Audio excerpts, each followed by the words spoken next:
Hey YouTube, what's going on? It's MotoRich. So I still need you guys to get some subscriptions out there, views. Well, my views are up there, but I need my subscriptions. So if you guys could help me out getting some subscriptions in there, that really help me out. I want to get the algorithm. I want to get into the algorithm and get some of these videos out there. I want to have a lot more fun with the channel and do a lot of giveaways, and that's my aim and goal with this channel. But for right now, I'm doing knowledgeable educational videos. So I've got a 2009 ZX6 sitting here. One of the other local mechanics couldn't get this caliper off. I was having trouble with it. I actually just broke my number 6 Allen right here. Snapped it right off inside. So something's going on in that caliper. The bolts over here. This one over here I did get off there. Where's my there it is. So with this one over here, I did get these ones to come loose. Thankfully, no issues, no qualms. I just got them to come free. So I'm going to go ahead and back these two out. And pretty much what I'm going to be able to do here is I'm going to show that trying to get the wheel off without removing that caliper. So if you're having a problem with one of your calipers and you need to get to it to be able to cut it out, or what's going to have to happen eventually with this caliper is going to have to be cut off.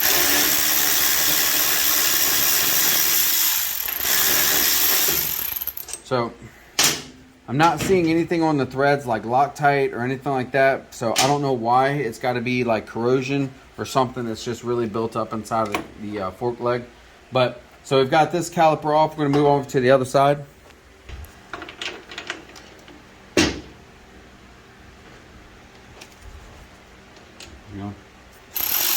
These are all number 6 Allens. So we're going to loosen the pinch bolts up on one side. We're going to leave these pinch bolts over here nice and tight because that's the cap to this.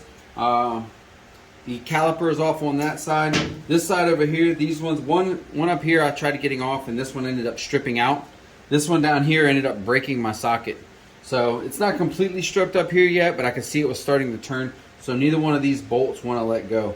Now it's also the side that it sits on whenever it's on the kickstand, so it could be weathered and maybe some corrosion in here. I'm not sure, but we're going to try and get around it.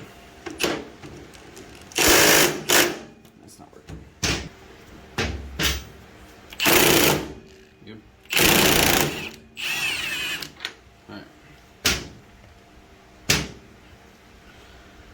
So I kind of showed this in my other video where everybody's like, oh, you had already taken the brakes off, because I was like, I did a Ninja 300s or a Ninja 400s tire swap inside of 20 minutes or 15 minutes or something like that.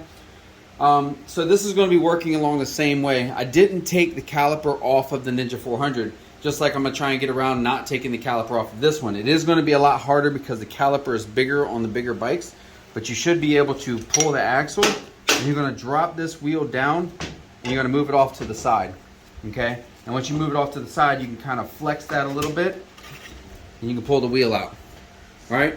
So even though one of the calipers is stuck in there and I can't get it off, I can still get the wheel out to be able to change the brakes, be able to change the wheel, or whatever it is that we need to do. Unfortunately, I can't get that out. Now, what I did want to show is once you do get this out, what you can do is right here, this is the number 5. And this pretty much works for any bike. It should work for any bike. So we're going to take this off here. That's the 5.5.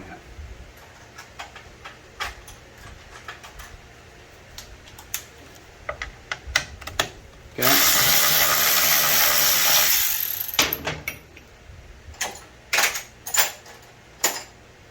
And this up here is a 10 millimeter. Again, this isn't bike specific, but this trick isn't bike specific, but I'm going to show it on this bike.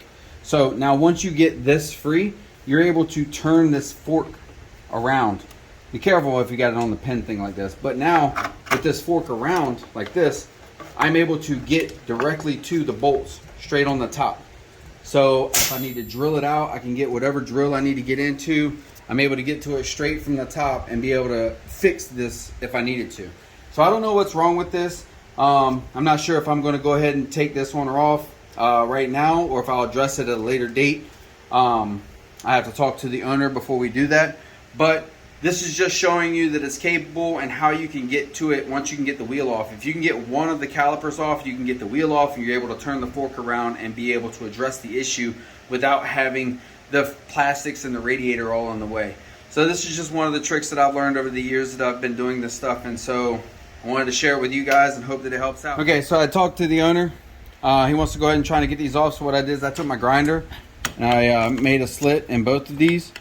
And I'm going to take my pry bar here. I also spun the wheel around, or spun the fork around, and I put the axle back through to kind of brace this from spinning. I hit it a little bit with the torch to try and heat up some of the threads.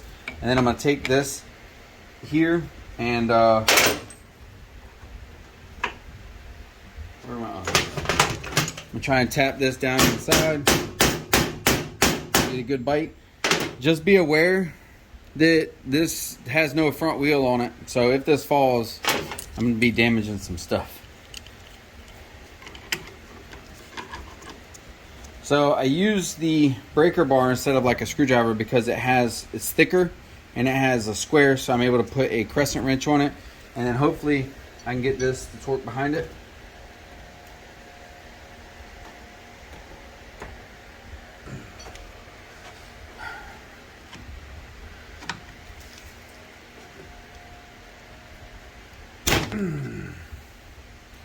You know, twisting my torque wrench with my pry bar a little bit.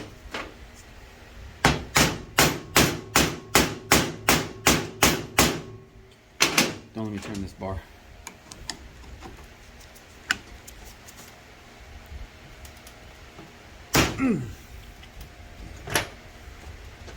Yeah, that one is not happening.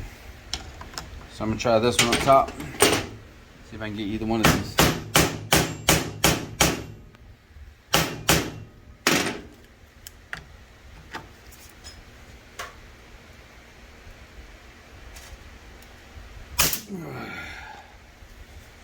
Wow. That's how tight that bolt is in there. I just broke my pry bar. So, needless to say, we're just cutting the heads off of these bolts and moving on. So, that is a viable option sometimes, but this time it is not going to work. Alright, so this one came out. Got a jack going overhead. Because I was tapping it just on the edge in a circle like this. I ended up getting it knocked free. So I got one of the two out. And I haven't tried messing with the second one yet. I started to drill it, and then I decided to start messing with the cold chisel instead. So I got the cold chisel, and I was able to tap it around. I got it out. Now this one, these brakes don't have sleeves. So that means that this brake should pivot, and I'm hoping that I'm able to twist it and maybe start that second bolt.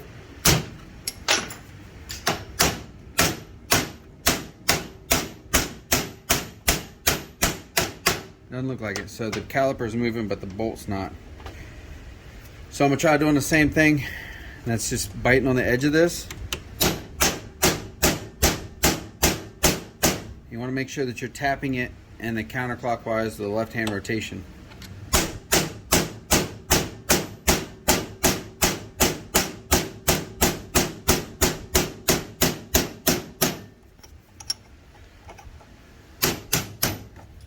There it goes.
because I already cut a groove in it. I should be able to get a flathead down in here.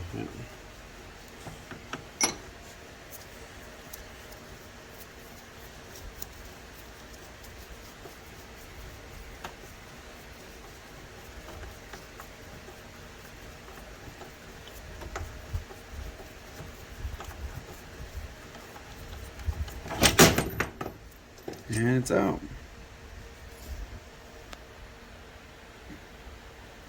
That's with me cutting a groove in it and drilling it, and then I finally went back with the cold chisel and was able to knock it out. But these threads don't look corroded. They don't look, there's no Loctite on them. There's nothing. But they broke an Allen socket. They wore out 2 drill bits. And broke my pry bar and my hardened steel pry bar. That's impressive. So maybe you learned something. Hope it helps. I'll see you guys next time.